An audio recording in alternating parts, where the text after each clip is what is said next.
Bienvenidos a Mi Hijo y Yo, un podcast de corazón a corazón.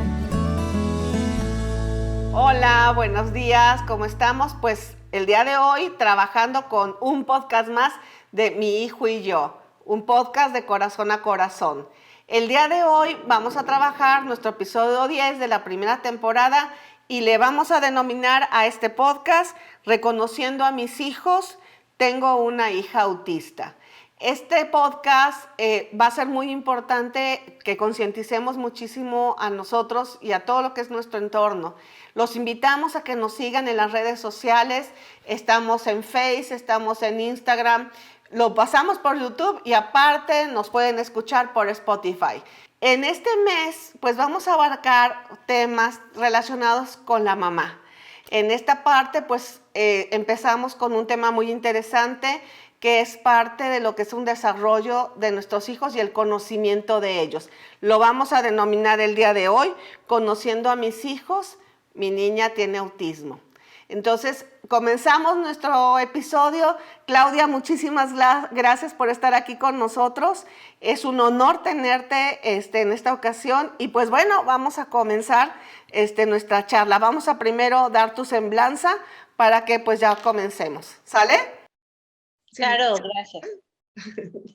Gracias. Semblanza de Claudia Aldaba, mamá de una hermosa hija, la cual es autista, licenciada en psicología y licenciada en informática. Tiene una maestría en intervención de trastornos del aprendizaje. Es miembro fundador de Vida y Autismo, la cual fue creada para darle atención a niños con autismo, con el cual seguimos en la tarea, nos dice Claudia. Su hija y sus pacientes son sus grandes maestros de vida. Verlos progresar le genera mucha esperanza y satisfacción. Cree que casi tanto como los papis de estos niños. Constantemente está en formación para poder dar la mejor atención posible. Como proyecto, desea fundar la primera casa de retiro para adultos con autismo en México. Nos pide muchísimo apoyo y que estemos siempre dando las mejores vibras para que se haga este proyecto. Además de colaborar en Vida y Autismo, tiene su consultorio particular, da cursos de diversos temas a escuelas e instituciones que la invitan. Siempre busca apoyar a quien requiere capacitación, pues su profesión es básicamente de servicio a la sociedad. Nos comenta que afortunadamente cuenta con todo el apoyo de su marido en el cuidado de su hija, que es su más grande amor. Claudia, mil gracias. Gracias por estar aquí. Sé que estás súper ocupada, que fue así como un día un poco estresante porque tienes muchas cosas, pero creo que esta charla nos hace falta.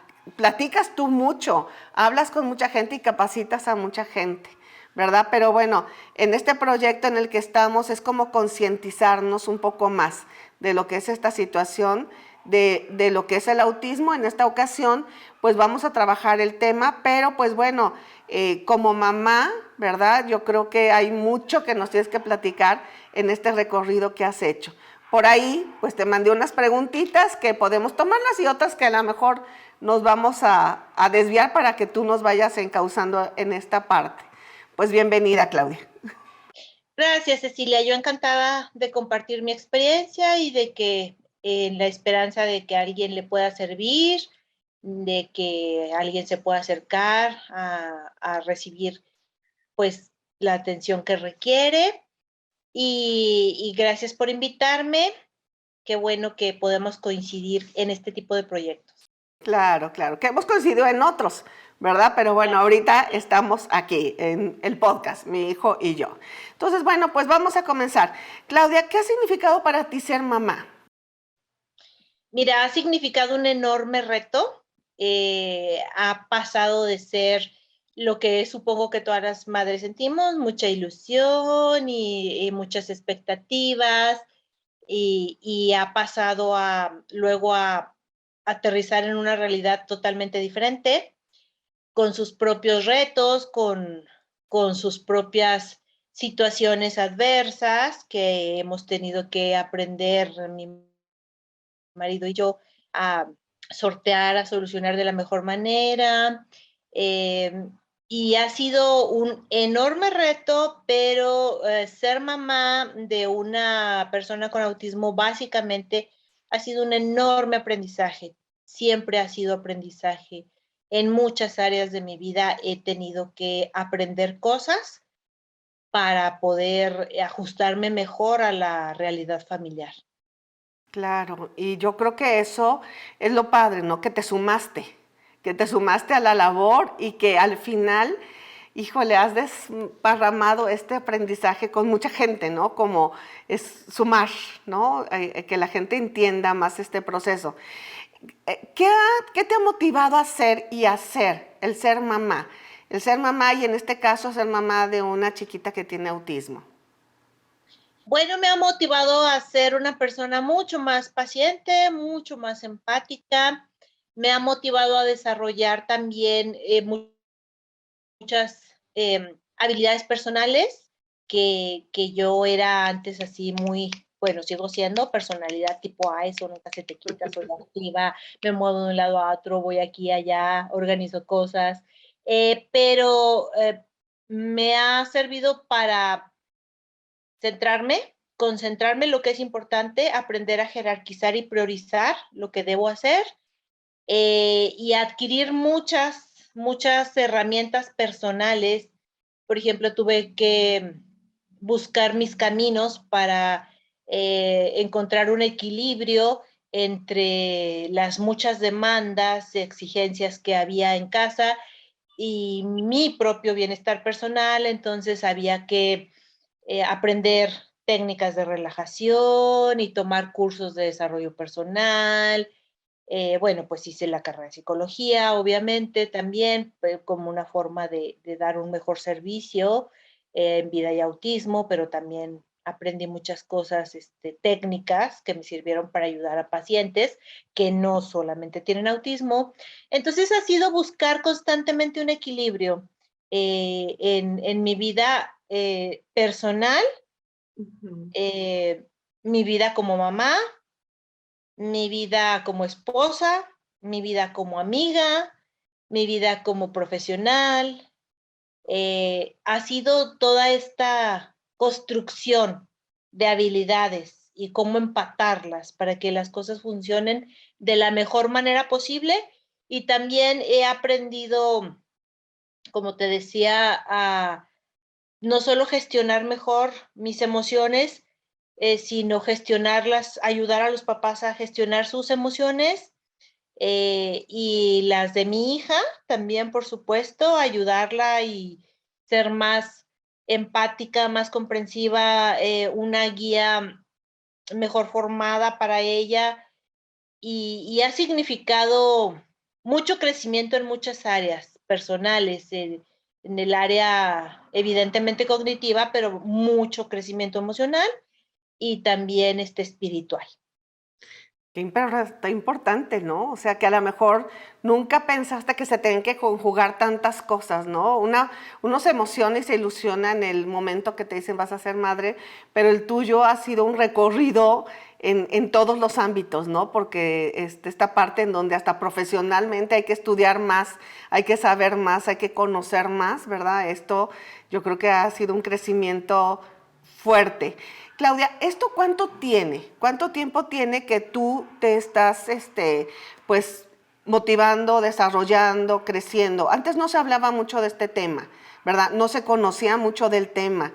Digo, yo soy del área de educación y este podcast se relaciona mucho, no nada más para platicar con la gente, sino cómo las instituciones educativas podemos enlazarnos a las diferentes situaciones, conocer más, aprender más, prepararnos. Tú nos has dado cursos, nos has dado charlas, nos has abierto los ojos con muchas cosas, ¿verdad?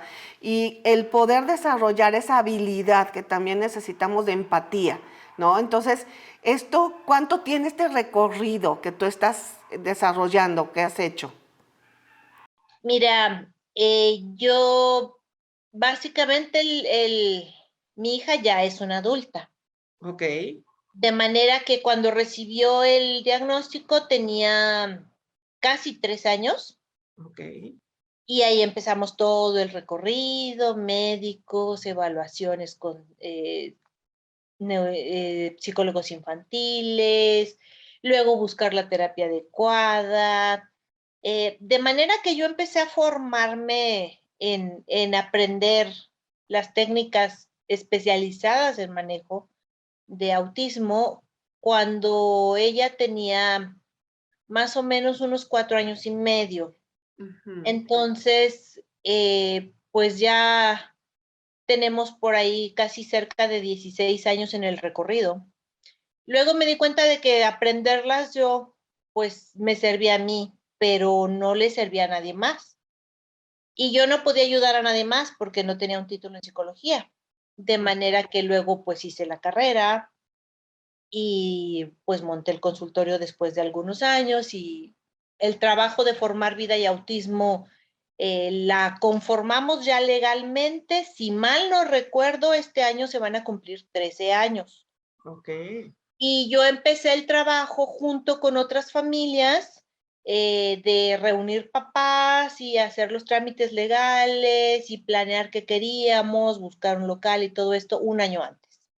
Entonces, pues ya tenemos cerca de 14 años trabajando en esta situación.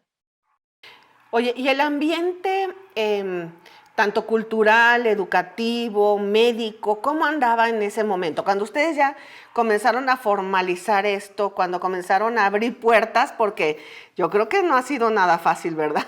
Concientizar, Todo de abrir puertas. piedra. A ver, ¿cómo estuvo, Claudia? A ver, ¿qué hay? Fíjate que los médicos, el neuropediatra, pues obviamente es un especialista y él tenía ya muchos años de experiencia y muchos niños con ese trastorno Sí. que había tratado. Entonces, obviamente, pues ahí obtuvimos, siempre hemos tenido de él mucho apoyo, guía, es una persona muy empática, es una persona, mira, que te da tanto apoyo que, por ejemplo, me dijo, a ver, usted es la que vive con la niña, entonces yo le mando esta dosis, pero usted me va a ir diciendo si está bien o no, Ok. porque usted es la que la vive la vida con ella. Entonces, yo ni me enojo, ni me ofendo, ni me molesto, ni le impongo nada. Ok. Usted me va a ir guiando sobre cómo nos vamos a ir moviendo en esta cuestión de las dosis de la niña y si agregamos algo, quitamos algo o no sé qué. Hay que empezar siempre con un tratamiento muy conservador, la menor cantidad posible de medicamento, etcétera. Entonces, por ese lado, súper bien apoyados. En Saltillo sí, fatal el asunto de las terapias, porque no había especialistas formados en autismo. Ujú. Entonces, la persona con la que acudimos primero para que hiciera el tratamiento, pues no tenía experiencia y de hecho dudaba del diagnóstico. Y entonces no veíamos como que muchos cambios. Ok. Y luego la pusimos en otras, o sea, iba a 2 o 3 terapias al mismo tiempo, pero ninguna estaba especializada en lo que ella necesitaba. Entonces, por buscando soluciones y buscando ayuda, dimos con una asociación en México que se dedicaba a dar apoyo nutricional, la famosa dieta, Ok. a personas con autismo, que esa se usa también mucho en TDAH y en otros trastornos, Sí. y que parte de la base de que tienes que quitar ciertas sustancias y agregar otras para que el equilibrio biológico del niño esté más o menos bien y entonces pueda estar en disposición de aprender, permanecer más calmado, más atento y aprovechar mejor sus terapias y su formación. Y con ellos dimos justamente con un terapeuta especializado en terapia ABA, que es la que usamos con mi hija y la que usamos en vida y autismo. Afortunadamente, él también era papá y entonces sabía la importancia que los papás se Ok. capacitaran. Y yo tuve que viajar entonces a capacitarme un verano con ellos fuera de Saltillo. Como sus otras terapias, pues no se parecían en nada a lo que teníamos que hacer. Ya me dediqué yo directamente a dar la terapia con la asesoría y con la capacitación de ellos. Y después, pues ya cuando se conformó la asociación de manera formal y ya pudimos contratar terapeutas y teníamos un sitio para trabajar. Al principio tuvimos que rentar en una escuela por las tardes, luego ya nos fuimos a nuestro local actual. Pues entonces contratamos ya profesionales, maestras de educación especial y psicólogas, vinieron a darles la capacitación específica en terapias para autismo y de esta manera pudimos tener ya una opción especializada. En Vida y Autismo solo atendemos pacientes con autismo y solo los atendemos con técnicas especializadas en autismo, ¿de acuerdo?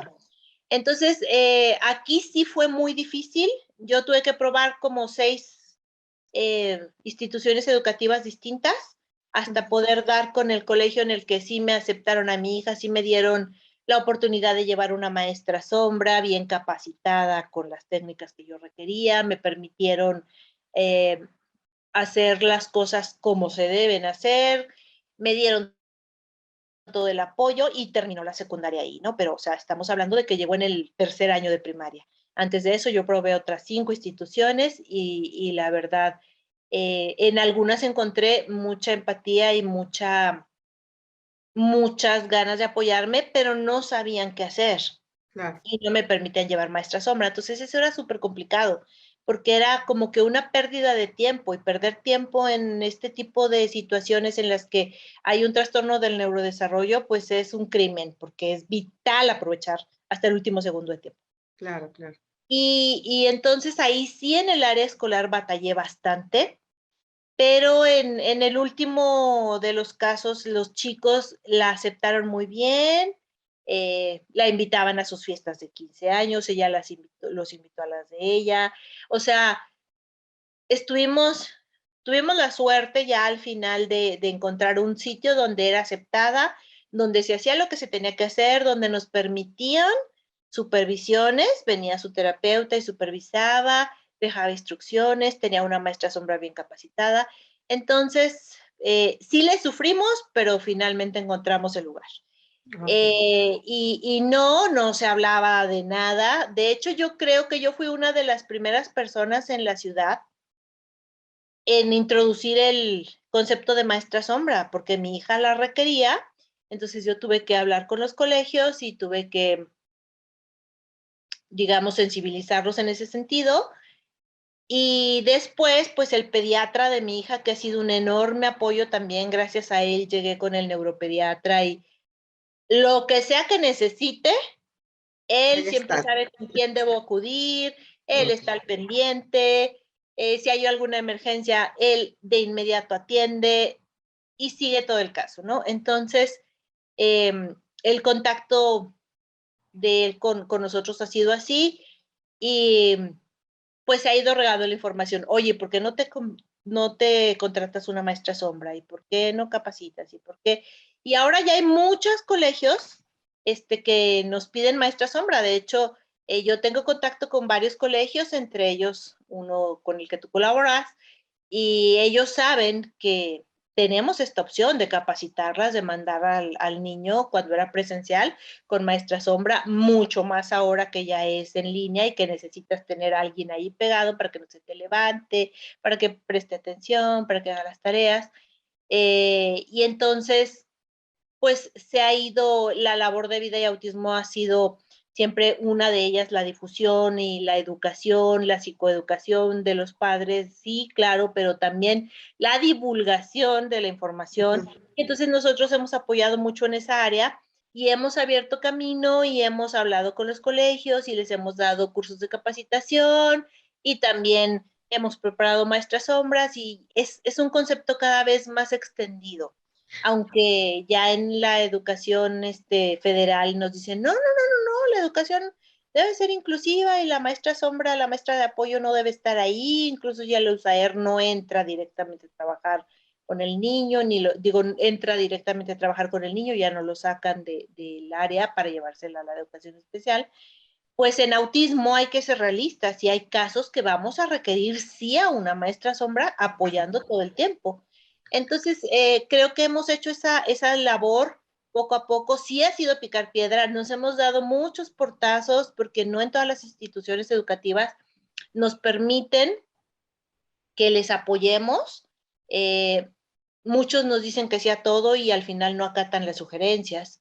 Muchos ya nos llaman y nos dicen, oye, ¿qué hago? Y entonces ya se ve el interés y ellos van aplicando las estrategias o nos dicen, ¿sabes qué? Esta vez yo creo que sí necesitamos maestra sombra y entonces con todo gusto damos también el servicio. De manera que ha sido un poco de todo, pero al principio, cuando yo empecé en esto, te digo, o sea, hace 18 años que empezamos con las Claro. sospechas y todo esto, era muy difícil. En la ciudad no había personas capacitadas, los colegios te lo admitían, pero pues no hacían mucho por él, o sea, solo te lo tenían casi como una guardería al niño, ¿no?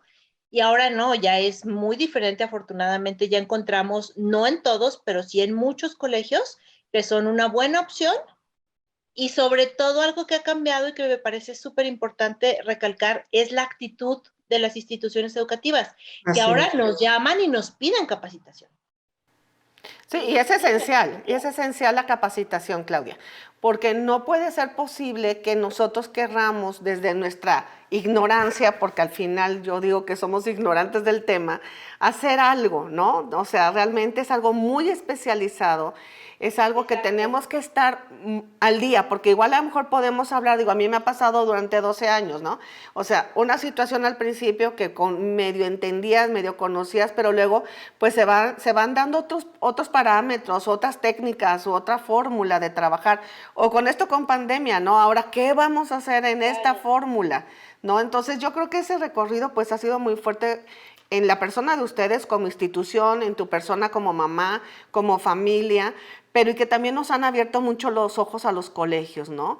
Y yo lo que veo ahorita, y esa es una parte también, porque es importante que la gente conozca y entienda lo que es el autismo. Hoy traté de ponerme algo azul, ¿verdad? Porque digo, en algún momento se habla de eso, ¿no? Que podamos reconocer, ¿no? Porque yo he visto que hay gente que dice que si hasta en los aviones, ¿no? En algún lugar, si tienes un niño con ciertas características, ponle algo para que la gente entienda que no es ni un berrinche, no es ni es porque es un niño grosero, ni porque, sino porque tiene una condición especial, ¿no? Entonces hay que ponernos en el tono de entender un poco la característica de ese niño, ¿no? Entonces, de eso, ¿tú qué me puedes decir? A ver, ¿es ignorancia? ¿Es real? ¿Qué podemos hacer la gente en general? Cuando yo empecé con este camino de vida, era, nadie sabía qué era el autismo. Sí, nadie. Yo constantemente me encontraba en problemas cuando sacaba a mi hija a algún lugar, digamos, a comer a algún restaurante y que había jueguitos infantiles y bueno, ya iba y pellizcaba a alguien o ya gritaba y los papás me reclamaban, había personas muy groseras, ay, ¿qué tipo de educación le das a tu hija? Me llegó a decir una persona así muy, que se veía muy, digamos, de clase alta, así muy maquillada y muy de pelo planchado en un Carl's Jr., por favor. Este, o sea, ¿qué clase de educación le das? O sea, y entonces yo sí le tuve que decir, ella tiene una condición especial que se llama autismo. Si tú no la conoces, pues ni hablar. O sea, ya para que no moleste a nadie más, pues ya nos retiramos, pero quiero que sepas que esto es una condición. Y ni siquiera me dio la oportunidad de explicarme, simplemente me dio la espalda y se fue. Entonces, sí hubo muchas situaciones en las que lo hemos pasado muy mal, los niños tampoco los entendían y entonces le decían de todo, que era una tonta, que era una mensa, que era una sangrona, que era cosas muy, muy desagradables de escuchar para un padre de familia. Claro. Y entonces yo fui aprendiendo poco a poco que tenía que abrir ese camino y cuando veía que los demás niños empezaban a molestarse, yo me acercaba y yo les decía, miren, ella es una niña especial, tiene, bueno, tienes que hablarles a ellos A su con las nivel. palabras que pueden entender. Entonces, les Sí, decía, es un sí. niño especial, o sea, no es como tú, ella nació diferente y estas cosas que hace no las hace para molestarte, no te tiró tu castillo de arena para molestarte y de adrede, sino que realmente no se fija mucho en los detalles y tu castillo estaba construido justo en la entrada del túnel del tobogán en el que ella se quería meter. Pues yo te ofrezco una disculpa, pero sí te quiero decir que ella es una niña que no está tratando de molestarte, sino que no es como tú. Y la enorme satisfacción de que la niña se levantó y le dijo a sus papás, ay, esa niña que te dije que me estaba molestando, no me estaba molestando, papi, es una niña especial, la voy a cuidar. Y Ándale. entonces, Cambia totalmente. sí, sí, sí, sí, sí. Entonces, había que hacerse trabajo. Y, Sí. entonces, y por eso tenemos entrevista que nos piden, entrevista que damos. Vamos a todas partes, damos, sea prensa escrita, sea televisión, sea un podcast, sea una charla para padres de familia en un colegio, siempre a todas vamos. Porque es importante que sepan que todas estas características conductuales que pueden ser un problema para los demás, no son algo que necesariamente vamos a poder controlar al 100%. O sea, podemos, entre más pequeño es el niño con autismo, más de estas características tiene. Entonces, sí con entrenamiento, sí con seguimiento, sí con educación, van a mejorar, pero tampoco podemos esperar que sea una persona, un niño, un adolescente modelo. O sea, siempre van a tener una característica Claro. distintiva porque son neurodiversos. De manera que creo que ha abonado muchísimo, muchísimo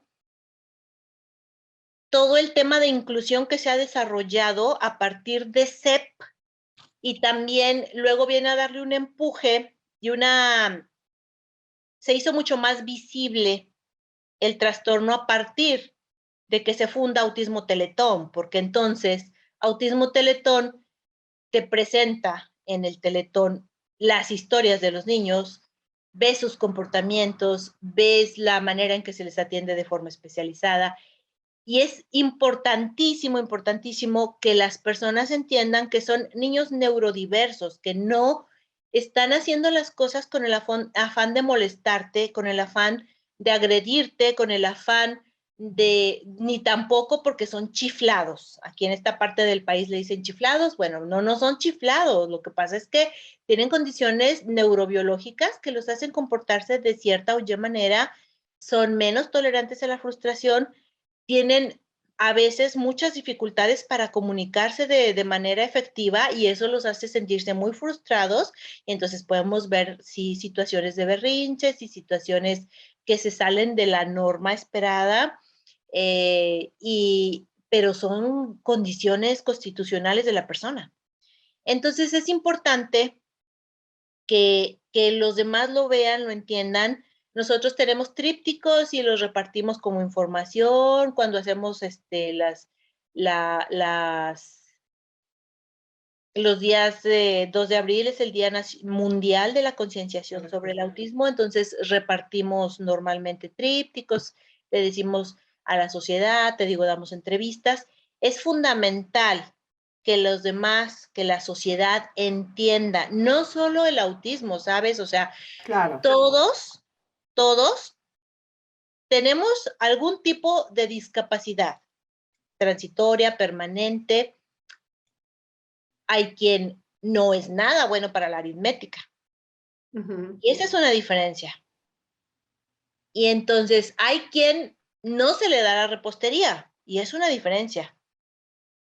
Y hay quien es súper bueno escalando. Y eso es una diferencia.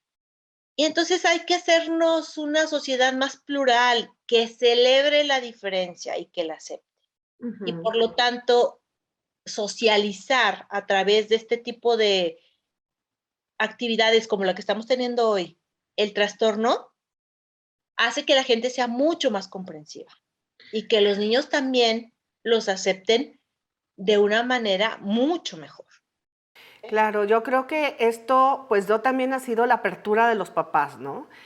La verdad es que la concientización que yo he tenido, por lo menos como en el área de educación, ha sido por parte de una de las mamás, ¿verdad? Que ha sido de la necesidad de entiéndanme, escúchenme, veamos qué podemos hacer, ¿verdad? Y ha sido un recorrido pues de años y que tú conoces y que para nosotros ha sido grande, ¿no? Entender, saber y sobre todo pues apoyar en esta parte. Ahora, Claudia, ¿qué pasa con los papás que de repente pues en algún momento se les sugiere que se les haga una revisión a los niños y de repente no quieren, o sea que dicen, no, no, no es, no es.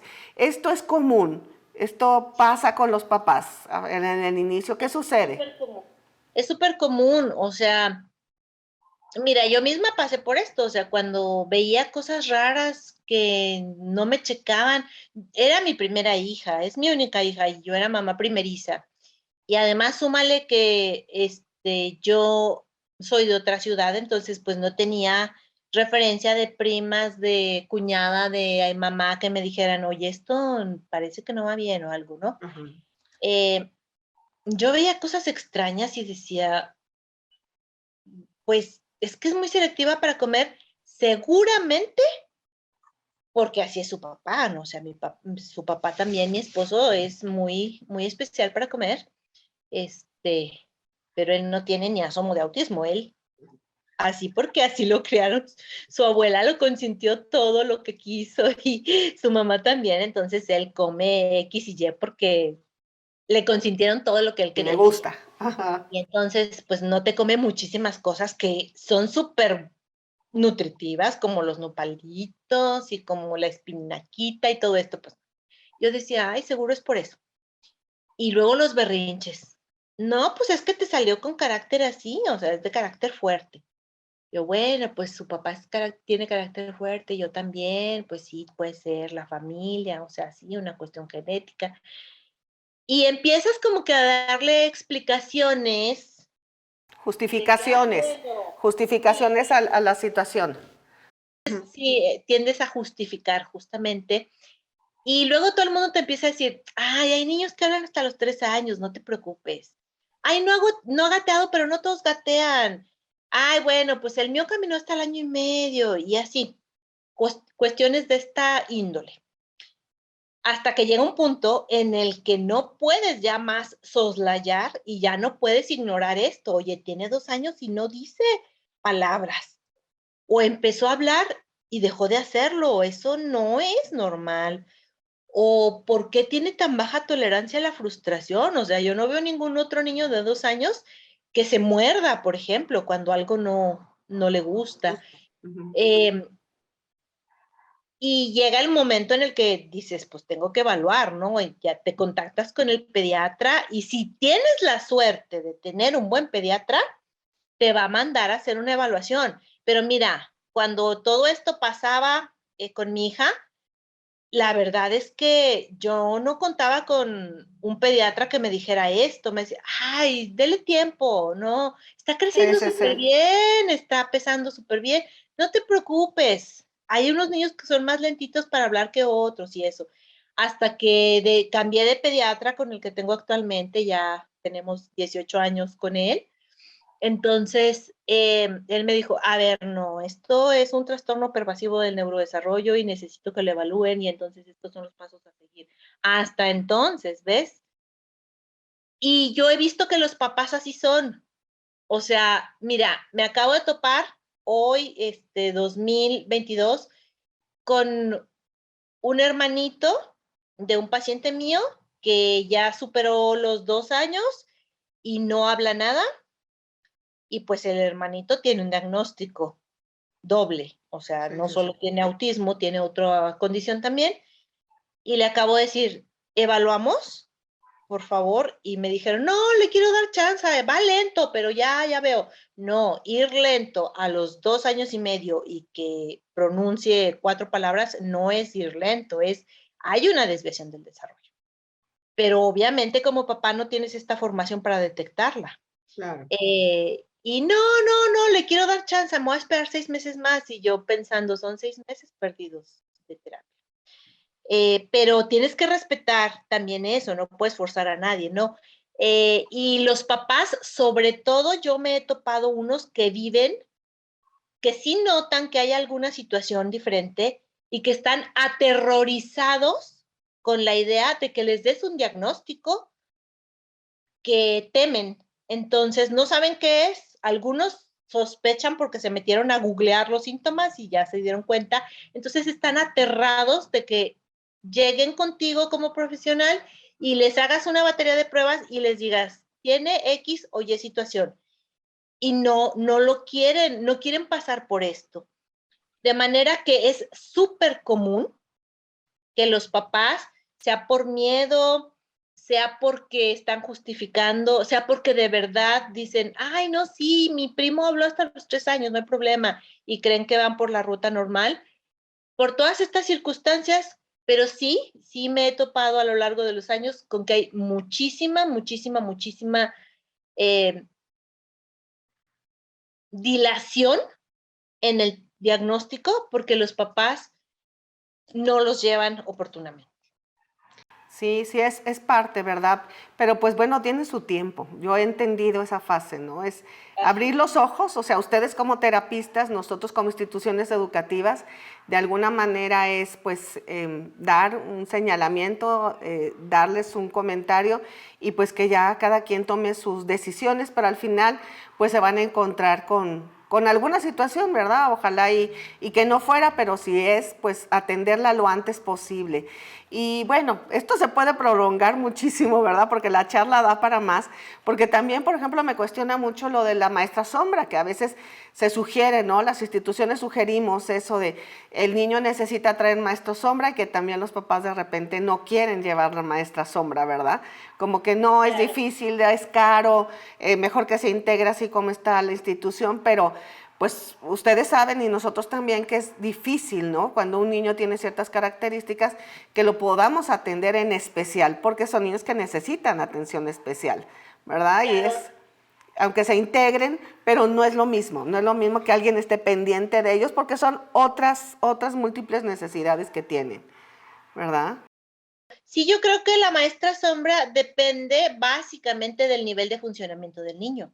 O sea, Claro. si el niño, digamos, tiene un trastorno de espectro autista grado 1, que antes se denominaba síndrome de Asperger, y entonces no va a implicar muchas cuestiones, muchas afectaciones a nivel cognitivo, sino que puede llegar a tener una inteligencia normal o superior al promedio, pues la verdad es que hay pocas cosas que no va a poder hacer solo, pero si tienes un niño con grado 2 que ya implica que probablemente haya asociado algo de deficiencia intelectual, pues ahí sí necesitas a alguien que le esté apoyando en específico. Entonces, sí lo entiendo que los papás, luego también tuve unos papás que me dijeron, no voy a estar pagando una maestra sombra para que se vuelva dependiente. Entonces, sí te voy a dar la maestra sombra, pero que lo vea desde allá, desde el otro lado del salón, y solo en el caso de que necesite ayuda, venga.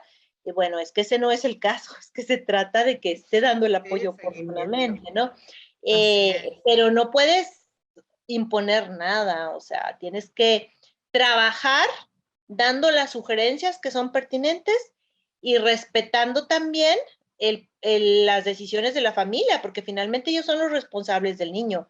Y seamos claros, o sea, las decisiones que los padres de familia van a generar una consecuencia que finalmente ellos van a vivir, sea positiva o sea negativa, ellos van a vivir con eso, de manera que tienes que respetarlo. Claudia, ¿qué tanto apoyo hay? ¿Qué tanto apoyo hay a nivel gubernamental? Ahorita decías que Secretaría ya, o sea, abre más los ojos en este sentido, pero ¿qué otro tipo de apoyos han tenido o que les han dejado de dar o que no han habido? Que ustedes dicen necesitamos más apoyo. Mira, lo que antes se denominaba Sedesol, que ahora creo que se llama Secretaría del Bienestar, Ajá. eh, daba apoyos antes, el sexenio pasado y antepasado. Eh, Daba apoyos en el sentido de que tú presentabas un proyecto y le decías, mira, necesito tal equipo o tal prueba y yo no la puedo costear. Entonces presentabas tu proyecto y se evaluaba y a lo mejor te financiaban una parte o si se podía te compraban todo. Eh, con Secretaría del Bienestar no hemos tenido el acercamiento. Ahora yo no sé si se mantuvo o no se mantuvo porque sí cambiaron muchas cuestiones de política pública, no solo en esa área, en todas las secretarías, ¿no? Sí. Entonces, no hemos tenido ese apoyo y no sabemos si aún existe o no, pero pues Secretaría del Bienestar, por ejemplo, abrió la posibilidad de tener una beca Ok. Y esta beca es para personas, como tú sabes, adultos mayores de 65, me parece, o 67, no recuerdo, 65. y también cualquier persona que tenga cualquier tipo de discapacidad puede optar por esta beca. Y eso me parece que era una enorme deuda del Estado mexicano con estas personas. Había sido un reclamo añejo y no se estaba atendiendo a esta población con discapacidad o con deficiencia. Y era el Estado mexicano, en realidad, quien debería haberlo hecho hace décadas. Entonces, pues creo que esto ha sido un muy buen avance. Oye, ¿y no También, importa la edad? ¿No importa la edad del niño y le dan el apoyo? no, Ok, no importa la edad. ok, No importa la edad, pueden ser niños y pueden ser adultos. Hay ok. un trámite específico para niños hasta cierta edad y después de cierta edad, ya es otro trámite cuando ya son mayorcitos. Oye, yo creo que esto también o sea, yo no sabía. Yo no sé qué tanto la gente conozca esta situación. Fíjate que sí se hizo mucha publicidad al respecto en Ajá. su momento, entonces nosotros bajamos la información Sí, también y nosotros hemos recibido mucho apoyo, déjame decirte, del DIF de Ramos, porque nosotros tenemos sí, nuestras instalaciones en Ramos. en Ramos, ajá. Y de hecho, ellos nos tramitaron el que pudiéramos tener en comodato nuestro Edificio, local. sí. Ahora, sí, nuestro edificio, tenemos un comodato firmados que ellos tramitaron, nos donan constantemente cosas, nos apoyan, no de esta administración, desde que se fundó Vida y Autismo. Claro. Nos han apoyado de muchas maneras, nos han donado materiales, nos han donado equipo, nos han ayudado con infraestructura. También hemos corrido con la suerte de que una empresa de aquí de la localidad tenía, tiene como una especie de concurso entre todas sus plantas de todo el país y de Norteamérica. Y el que gana el concurso decide ese fondo que se juntó entre todas las personas, a qué institución se lo van a donar y nosotros nos vimos beneficiados con ello y por eso pudimos tener un segundo piso, amueblarlo y ponerle clima Qué y entonces padre, qué sí, padre. O sea, son hemos, grandes logros, Claudia. sí, entonces esta institución nos apoyó, Borg Warner se llama la empresa, el DIF de Ramos nos ha apoyado muchísimo, muchísimo, muchísimo. Y básicamente ellos dos nos han apoyado. Por lo demás, no tenemos subvenciones o apoyos de ningún otro orden de gobierno. Okay. Y tampoco CEP no, digo, ha abierto la posibilidad de que nuestros hijos estén en escuelas regulares, sean particulares o públicas. Sí. Y pues el USAER apoya mucho a las personas que están en escuelas públicas. Les damos muchas pláticas a las personas de USAER, nos contactan y nosotros damos las pláticas. Ahora ya todo ha sido por Zoom los últimos 2 años, pero las tenemos. Entonces, Sí. básicamente esos son los apoyos que hemos recibido y donaciones de otras instituciones de beneficencia pública, de clubes, que nos dicen, ¿qué te falta? Ah, bueno, me hace falta una mesa para los más pequeños de tales características y ellos te la donan. ¿O qué te falta? Ay, necesito cambiar el mobiliario porque este juguetero ya no sirve y ellos nos apoyan.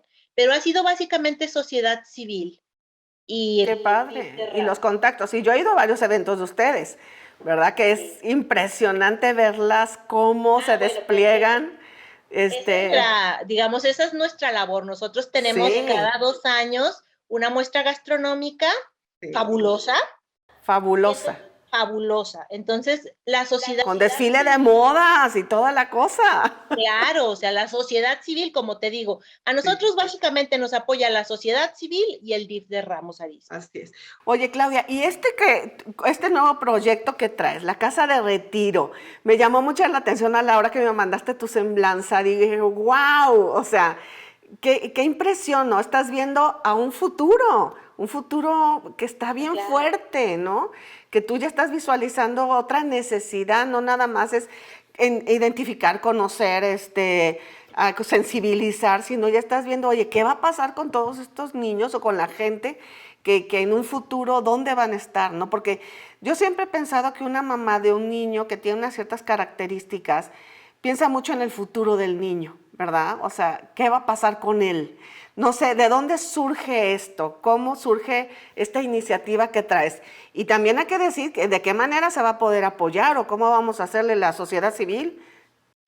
Sí, fíjate que, mira, todos en Vida y Autismo tenemos esa misión y esa visión. Cuando nosotros fundamos Vida y Autismo, el trabajo lo empezamos, otra persona y yo, de reunir al resto de familias, y ella ya tenía un hermano adulto. Entonces ella estaba súper interesada en la casa de retiro. Pero desde ese entonces, que mi hija tenía 4 años, 3 años, yo ya estaba pensando en que necesitábamos tener esta casa de retiro. Entonces, las instalaciones, las terapias, los servicios que ahora prestamos son necesarios, pero son siempre un paso intermedio. O sea, la persona con autismo va a crecer como cualquier otra y la mayor Claro. parte de su vida va a ser un adulto.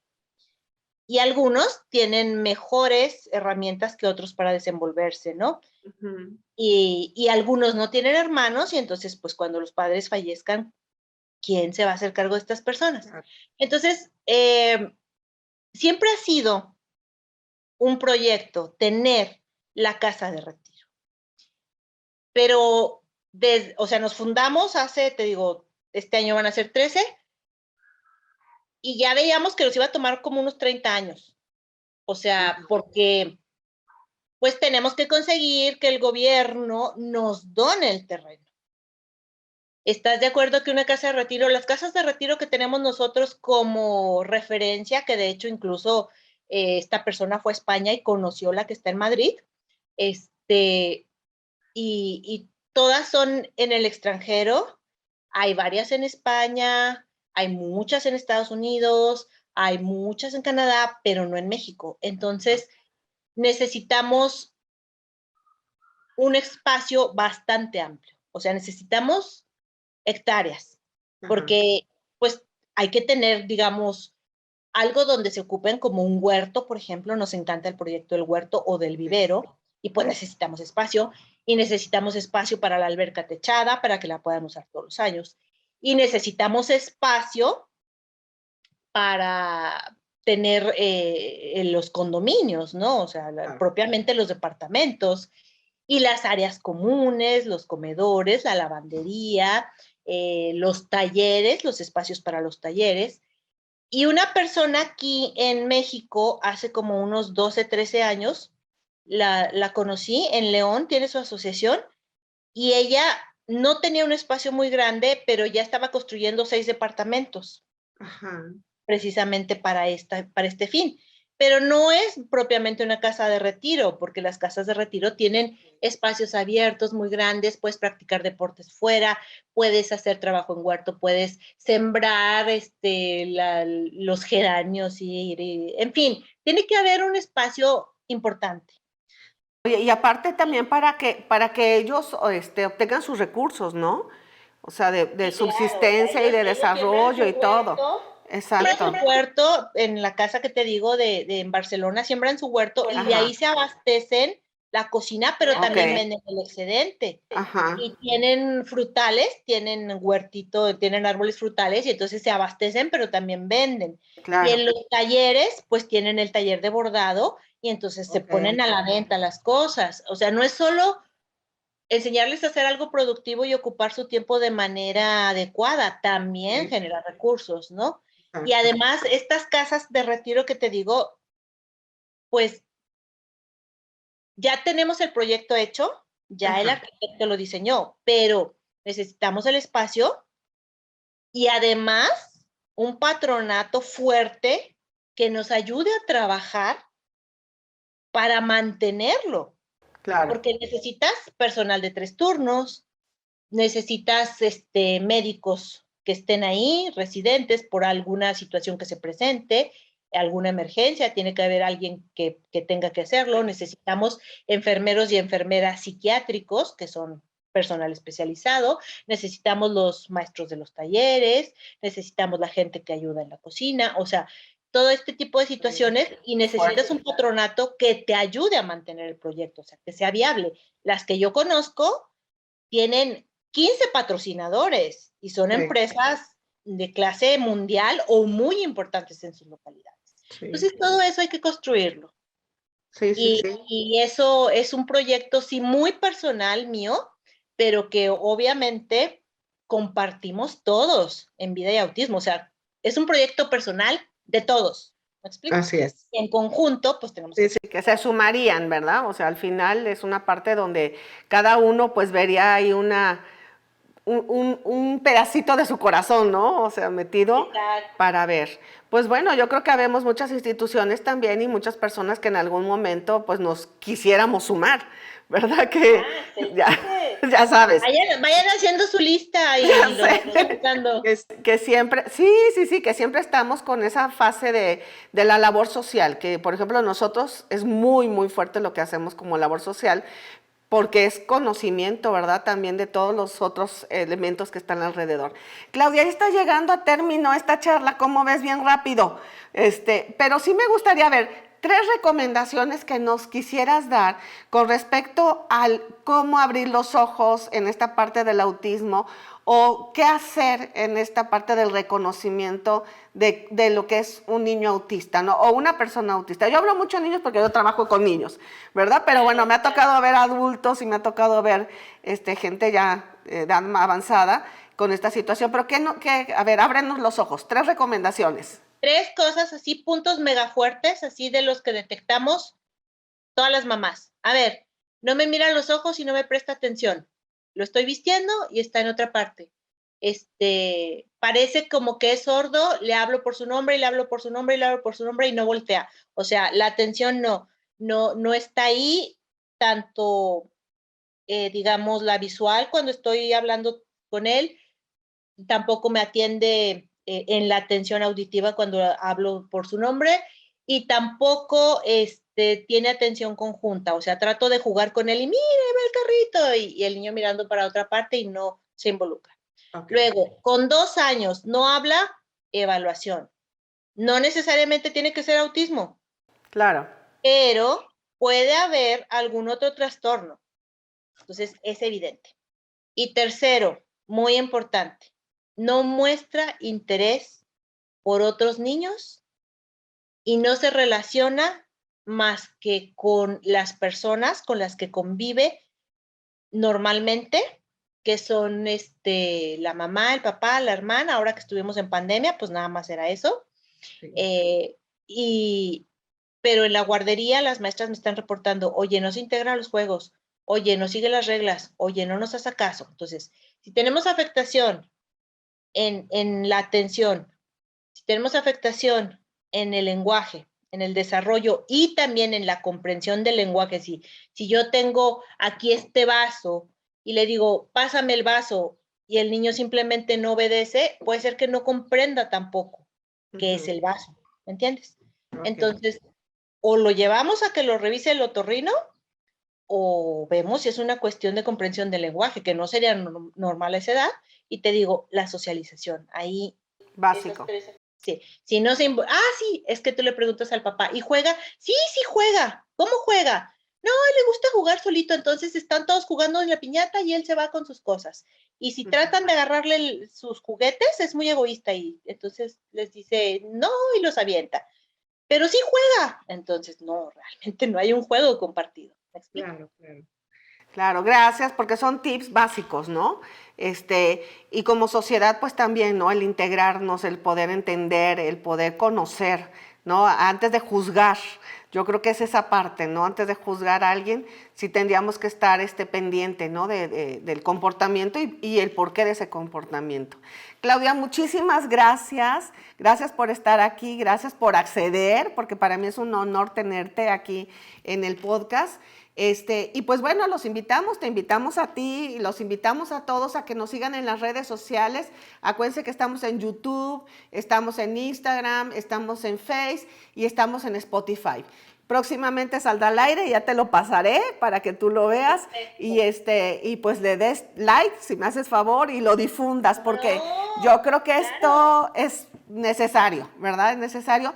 Gracias por estar aquí con nosotros y pues bueno, seguiremos con los otros podcasts que también van a estar muy interesantes y felicidades por el Día de la Madre anticipadamente y eres una gran mamá y no nada más de una chiquita. Yo creo que has coachado a muchos que yo creo que la verdad te lo agradecemos en el alma porque nos has enseñado y eso es lo que hace una madre también, ¿no? Enseñar a todos, aunque como profesionista lo haces, pero es un corazonzote que tienes que yo creo que te sientes obligada de alguna manera a poderlo transmitir, ¿verdad? Yo creo que sí es una obligación social de todos en el mundo apoyar a los demás que lo necesitan en la medida de nuestras posibilidades. Yo creo que todos tenemos obligación de hacer eso y que crearíamos un mundo mejor. Muchas gracias por la invitación, Cecilia, porque como te digo, para nosotros es súper importante divulgar y pues estamos colaborando en distintos proyectos. Espero siga siendo así. Mucho éxito con el podcast y muchas gracias por invitarme. Feliz Día de la Madre también anticipado y seguimos en contacto. Gracias, gracias. Pues a todos, muchísimas gracias y nos vemos en el próximo. Gracias, Claudia. Bye.